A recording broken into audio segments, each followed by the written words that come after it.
প্রতিটা রুহু, প্রতিটা মানুষ মালাকুল মাউতকে দেখতে পায়। আপনিও দেখবেন, আমিও দেখব। মুমিনদের কাছে এসে মালাকুল মাউত একজন যুবকের বেশে সাদা ধবধবে জুব্বা পরে সুগন্ধি মেখে মুমূর্ষু ব্যক্তির শিয়রে বসে বলে, ইয়া আইয়াতুহান নাফসুল মুতমাইন্নাহ, হে প্রশান্ত আত্মা, উখরুজি ইলা মাগফিরাতুল্লাহি ওয়া রিদওয়ানি, আল্লাহর ক্ষমা আর দয়ার দিকে বের হয়ে আসো। বলা মাত্রই মুমিনের আত্মাটা স্মুথলি বের হয়ে আসে। কাফান মিন আকফানিল জান্নাহ, হানুত মিন হানুতিল জান্নাহ, জান্নাত থেকে আনা সুগন্ধি কাফনের মধ্যে পেঁচিয়ে তিনি রূহটাকে নিয়ে ইল্লিনে চলে যায়। সরাসরি দেখে মালাকুল মাউতকে। আর যারা ইসলাম বিরোধী, কোরআন বিরোধী, তাদের সামনে এসে মালাকুল মাউত ত্রাস সৃষ্টি করে। আগে ধমক। হাইওয়েতে মাঝে মাঝে ডাকাতি হয় না? বাসগুলোর মধ্যে যখন ডাকাতি হয়, বাসে থাকে 50 জন, ডাকাত ঢুকে 5 জন। এই 5 জনের ভয়ে সবগুলো পেশাব করে দেয়, কারণ ত্রাস সৃষ্টি করে। এসেই চাইনিজ কুড়াল দিয়ে আগে কুবায় দেয় 4-5 জনের। রক্ত দেখে কি দেওয়ার সব আগে রেডি করে রাখে। মালাকুল মাউত এসে কাফের, নাস্তিক, মুশরিকদের সামনে সেরকম একটা ত্রাস সৃষ্টি করে। ভয়ে লোকটা কাঁপতে থাকে।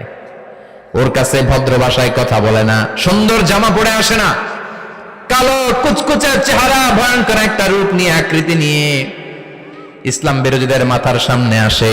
দুর্গন্ধযুক্ত চেহারার দেহ নিয়ে ধমক দিয়ে বলে, ও পাপাত্তা, ইয়া আইয়াতুহান নাফসুল খাবিসা উখরুজি ইলা গাদাবিল্লাহ, হে পাপাত্তা, আল্লাহর রাগ, ক্রোধ আর গজবের দিকে বের হয়ে আয়। মুমিনের আত্মা বলার সাথে সাথে যেমনি মুমিনের দেহ থেকে বের হয়ে জান্নাতি কাফনের ভেতরে ঢুকে, কাফেরদের আত্মাও কি এরকম তাড়াতাড়ি বেরোতে চায় নাকি? কাফেরদের আত্মা বেরোতে চায় না। ডানে দৌড়, বায়ে দৌড়, সামনে দৌড়, পেছনে দৌড়, আহা, দৌড়াদৌড়ি করে।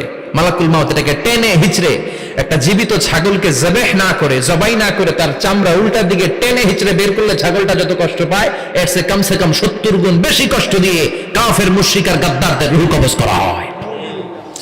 আল্লাহ, এই পরিস্থিতি থেকে তুমি আমাদের বাঁচাও। মুমিনদের রূহ যেমনি কবজ হয়, ওইভাবে রূহ কবজের ব্যবস্থা করে দিও। ঈমানের মৃত্যু নসিব করে দিও, শাহিদি মৃত্যু নসিব করে দিও। আমাকে শহীদ করে সেই মিছিলে শামিল করে নিও, যে মিছিলের নেতা মীর হামজা, খোবায়েবে খাব্বাব,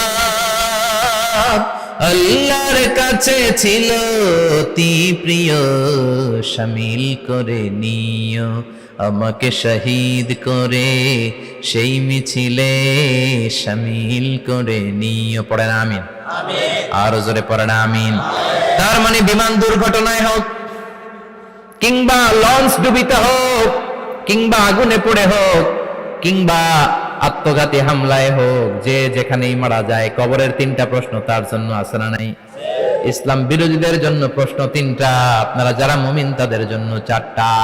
আপনাদের জন্য একটা বেশি, আলহামদুলিল্লাহ। কোন কবরে এসে প্রথম প্রশ্ন করবে, মুনকার নাকির যখন চলে আসবে, 40 কদম যখন আত্মীয় স্বজনরা লাশটাকে কবরের মধ্যে দিয়ে 40 কদম চলে যায়, তখনই ফেরেশতা চলে আসে।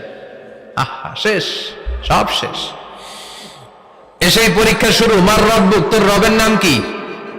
চিল্লায় বলেন, আমাদের রবের নাম কি? আমরা বলবো রব্বি আল্লাহ, আল্লাহ আমারে রব।